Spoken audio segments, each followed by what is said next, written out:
Today on the train wreck, if you thought doxing the FBI agents is a new thing, boy, have I got news for you.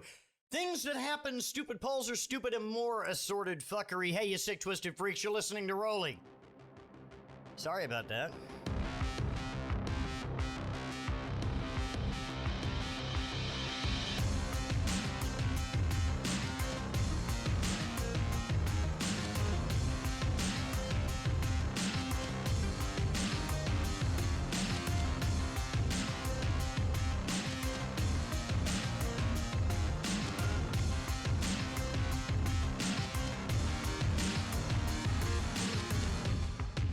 I don't know about you, but when I heard that Donald Trump gave a copy of the unredacted search warrant and property receipt to Breitbart, who then published it in full with the names of the agents who took part in the search, I said to myself, oh yeah, I've seen this movie already. The same happened for the Trump-appointed judge who signed off on the warrant, whose name and Photoshopped likeness has already appeared on Rupert's propaganda fire hose. The rights machine of personal destruction kicked into full gear, and inevitably those agents, that judge, and their families are going to need security in order to navigate the cesspool of MAGA that's going to show up at the grocery store or their office or even their front door. Phone numbers are going to need to be changed. Ultimately, they may even have to move. And I point you in the direction of Christine Blasey Ford for an example of that. The last time that name came across my radar, it was in a news story that reported the 4 times that she's had to move in order to protect herself and her family from what can only be described as deranged maniac cultists. Sadly, lest you think this is a new thing, I assure you it's not.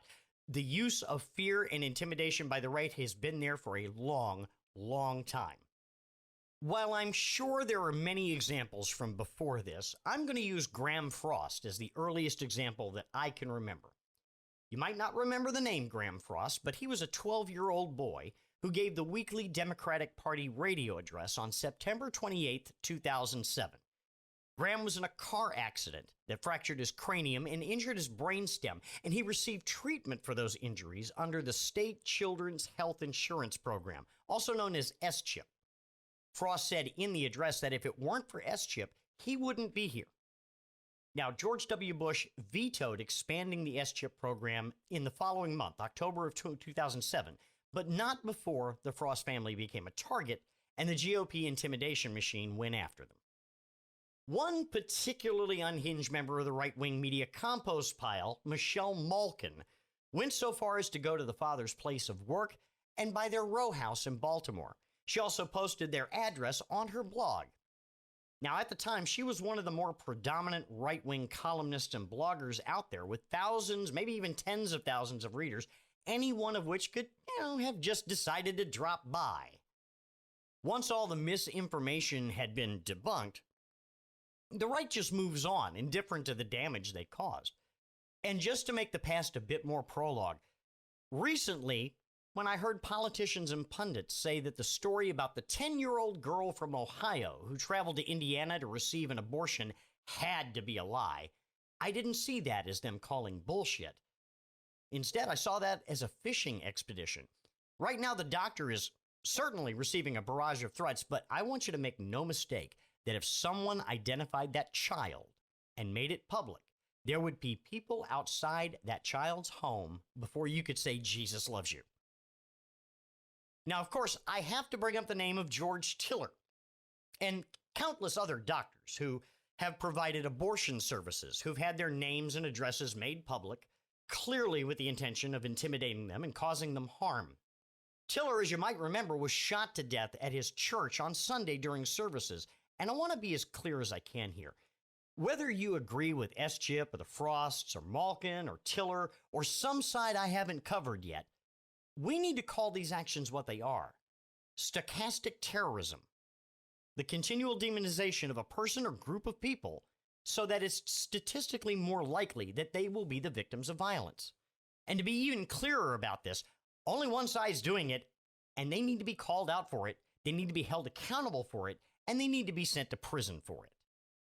Now, I hear some of you on the other side saying something that sounds like, argle, bargle, bargle, cancel culture, argle, bargle, bargle. And while I agree with you, In some cases, the canceling of people is bullshit. I'm going to point out the difference between the GOP intimidation machine and cancel culture. Cancel culture is the calling out of a person for some perceived or real behavior. The GOP intimidation machine attacks people that stand up and speak truth to bullshit, and the only reason they get attacked is because they disagree. And I want to make sure we're clear, we are not the same. Now, lastly, I have a rhetorical question for you. John Walker Jr. received a life sentence for possessing classified documents and giving them to the Russians. Reality Winner went to prison for handling classified information and giving it to the media. Chelsea Manning went to prison for violating the Espionage Act. Edward Snowden leaked classified information from the NSA, and he has yet to answer for what he did. However, the crime isn't necessarily in the leaking, it's in the possessing of information that you shouldn't have. So I'm going to ask you, if Trump had classified information that he no longer had a right to, how is he different? I'll wait.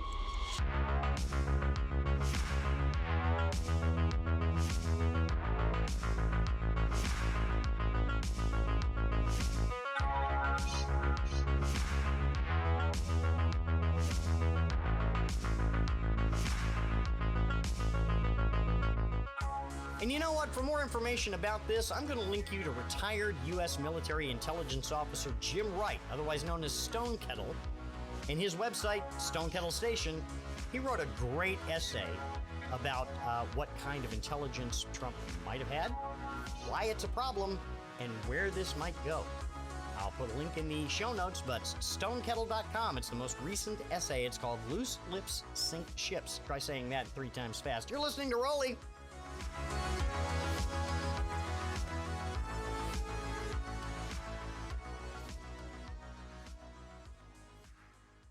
Friends and neighbors, you know, I'm really bad at promoting my own shit, but I'm not really that bad at promoting somebody else's, so that's what I'm going to do right now, and I'm going to tell you about my friend Charlene. Charlene has a new podcast out right now. It's the Zibs Misadventures in Space. Here's the setup. It's 2220. The future's just as stupid as today. I know, right? But with space travel, our 2 co-captains serve on the barely space-worthy ship Zib, a surveyor vessel that locates valuable materials for mining and claims them for Earth. Our not-so-intrepid crew members find themselves in ridiculous situations and often have no idea what in the fuck they're doing, even when they think that they do. We never said they were heroes.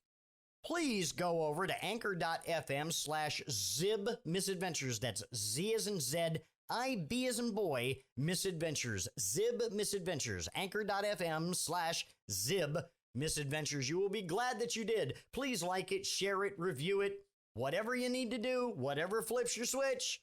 But listen, you'll be glad you did. Now, that's me promoting somebody else's stuff. Let's get back to my train wreck.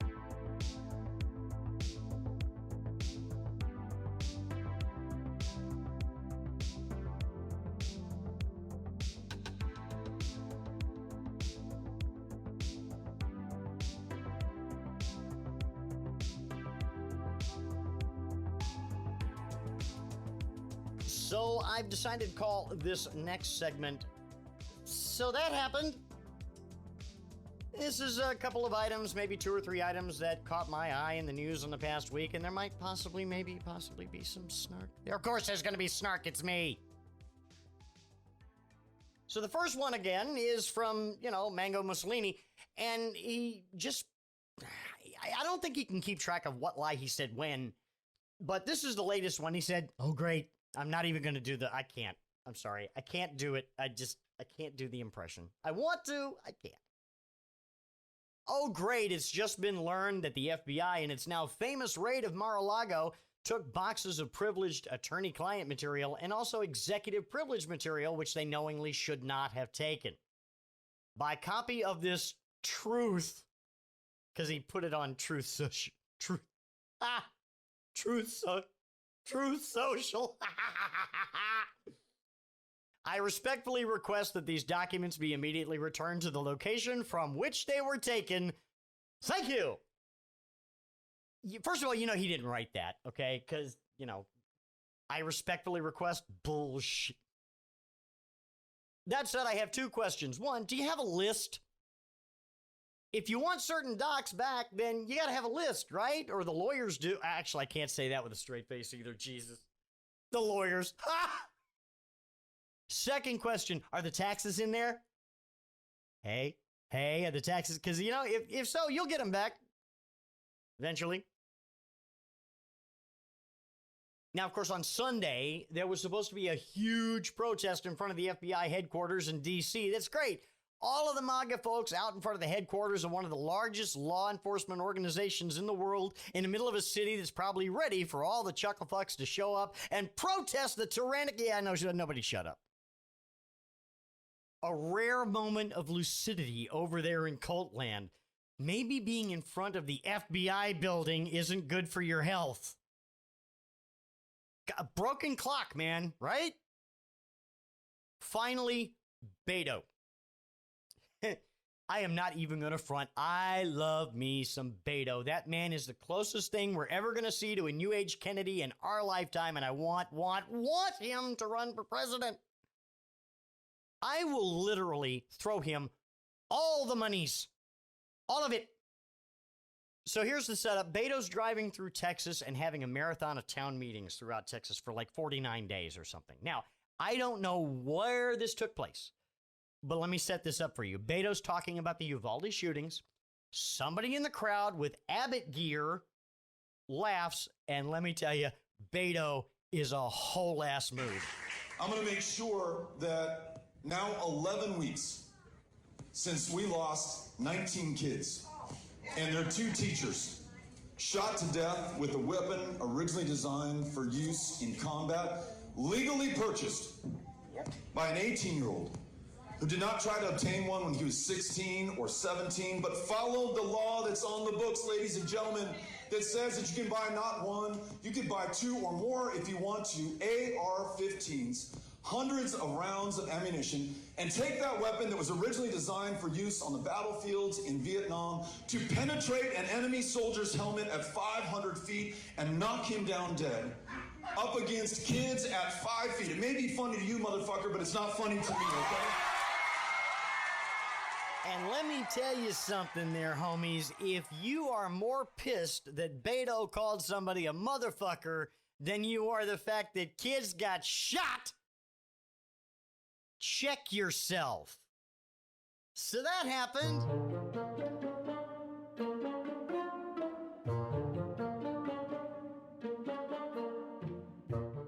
Friends, there are 3 things that you can count on in this life. 2 of them already, death and taxes. The third, stupid politicians being stupid.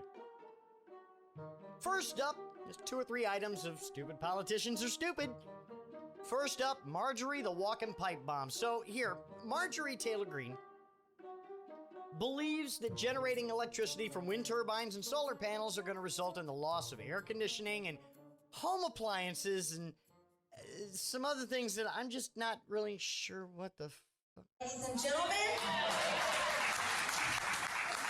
and we're all here in Georgia. Can we just say thank God for air conditioning? Let's talk about refrigerators. I personally like my refrigerator. I know you all like yours. What about washing machines and dryers? Lord, please God, don't make me scrub clothes in a bucket and have to hang them out on the line when we switch over to wind turbines and solar panels. I'm going to be really pissed off about that. I mean, how absurd is this? I like the lights on. I want to stay up later at night. I don't want to have to go to bed when the sun sets. It's so silly. I mean, all of this is absolutely insane. Okay, so I mean this with all sincerity. Did somebody in a lab somewhere pitch an idea to create the most useless object ever made, and then they grew Marjorie in a vat somewhere? Inquiring minds. I mean, what does she actually do? What is her function? Where did she come from? And can she please go back there and take the great value Sarah Palin from Colorado with her, please? Staying with Marjorie for a second item, she filed articles of impeachment against Merrick Garland. I want to ask if she had nothing better to do, but let's face it, she's got no committee assignments to occupy her time, and I'm pretty sure she doesn't actually write legislation because silly goose. That's what lobbyists are for, am I right? Yeah. Just a quick aside here. Am I the only one that sees her alone in her office talking to her fan like Chris Farley and Tommy Boy? Does anyone? Okay, snap back to reality. Somehow she managed to infinite monkey her way through a word salad that means somehow impeach the Attorney General. Okay. So I think she needs to go have a talk with Representative Al Green if he'd agree to see her, that is. You see, in the early days of the Trump administration, Al filed 3 separate motions to impeach Trump before the rest of the Democratic Party thought, hey, you know what? Maybe we should listen to Al. Al's first motion to impeach were filed while the GOP was in the majority in the House. It wasn't going to go anywhere. He knew that. The other 2 times the Democrats were in the majority, but they just tabled them because they were like, it's going to be can we not? My point is, it was performative.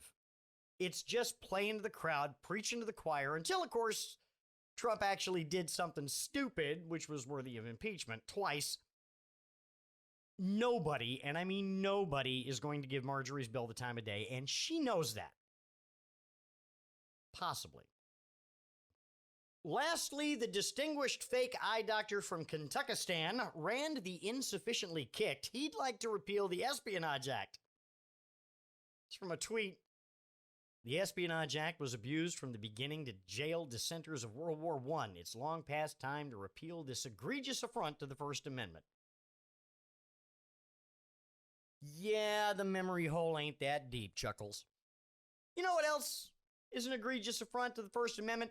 The idea that because you, Randy, got surrounded by protesters who yelled at you and hurt your little fifis, you wanted to prosecute Antifa, whatever the hell that is, and Black Lives Matter using the RICO statutes. So I want to remind you, Rand, that the First Amendment goes both ways, comrade. Of course, if John McCain was right, and you're really working for Putin, no Espionage Act takes a real burr out of your saddle, doesn't it? I'm just saying. You're listening to Roley.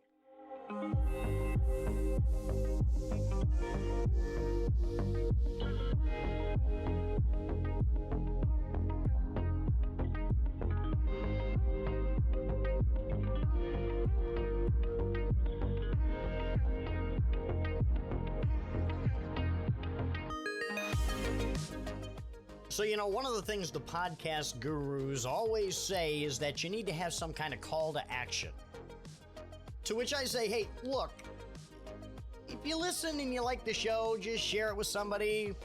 What you hear today may not be what you hear tomorrow, but it's always going to be this flavor of crazy. And if it matches with your flavor of crazy, hey, great, welcome. But about that call to action. You ever hear of a website called Donors Choose?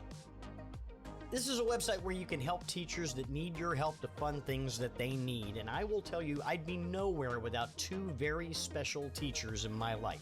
The first is my grandmother. She was a woman who started teaching in a 1-room schoolhouse in rural Maine, and she ended up working for the State Department of Vocational Education. She was the president of the NEA in Maine and the president of the chapter of the teachers sorority Delta Kappa Gamma. At least the chapter in Maine, excuse me. Education to her was not just something you did for part of the day, and you didn't do it for part of the day around her. You did it, period. And there was always an opportunity to learn, and learn I did. The second teacher was my drama teacher in high school, and I credit her for figuring out how to reach me and get me out of my shell, and she might have done that a little too well because I don't think I've shut up since. So anyway, about Donors Choose, right? Every episode, I'm going to give you a link to a teacher that needs your help. Mostly, I'm going to choose things in the areas of music and arts, special needs, and warmth, care, and hunger. These are different categories on the Donors Choose site. Now, I reserve the right to stray from those categories if I see something truly in desperate need that isn't in those buckets. And today, I want to talk to you about Mr. Myers. Mr. Myers teaches special needs kids in grades 6 through 8 at Longleaf Middle School in Columbia, South Carolina, and he's looking for beanbag chairs for his classroom. This is what he says. Quote, "These items will help in my BSP, behavioral support class, as my students have severe emotional disabilities. Anything they can use to calm down, refocus, or to release any stress or anxieties will be beneficial to them, being able to effectively manage their emotions and return to or have some sense of normalcy. I love all my students. My students are bright, smart, and loving, but need help with their behaviors. Something as simple as a beanbag chair can make a child feel safe and comforted. This is why I'm having these items in my classroom is so important." And as the parent of autistic children, I know exactly where he's coming from. He needs another $55 to reach his goal, and I would ask you, if you're so inclined, I'll put a link in the show notes, and it will be on my Twitter, @ChrisRoley. And thank you for helping what I will call that one teacher. And again, it's donorschoose.org. Look for the note in the show notes, please. Thank you.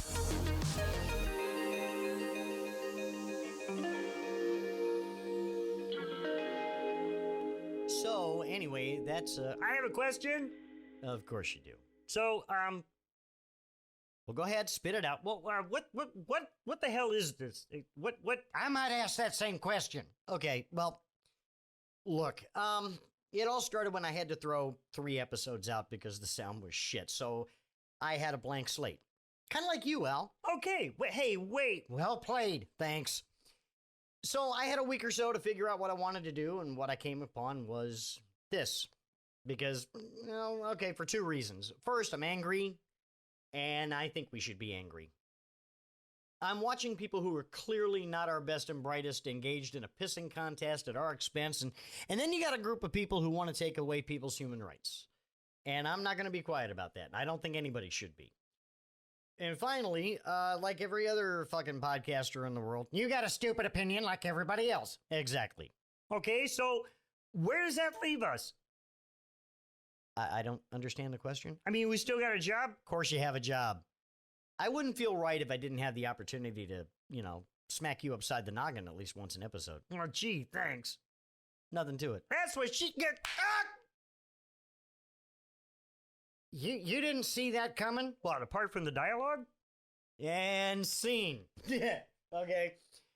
So, folks, the last block will be something you're used to, or something you're not used to. I don't know. Alan, Bubba, and the cast of idiots might be here in the last block, and every once in a while you might hear parts of a story I'm working on, or a story from my past, or some other assorted bullshit. Most of the show is about me popping off about the darkest timeline, so the last part is kind of essential to me. It's something creative to try to keep from losing all my marbles. Losing? Okay, yeah. Yeah, I thought so. Okay, so if we're all good, I think that's enough fuckery for today. So remember to subscribe to Zib's Misadventure in Space. Check out that one teacher and connect with me on Twitter @ChrisRoley, KrisRoley. And also, subscribe to this madness if you haven't. And you can like, share, review, slice, dice, Julianne, whatever flips your switch, you sick, twisted freaks. Until next time, question everything. Full stop. Stay solid, people. Bye-bye now.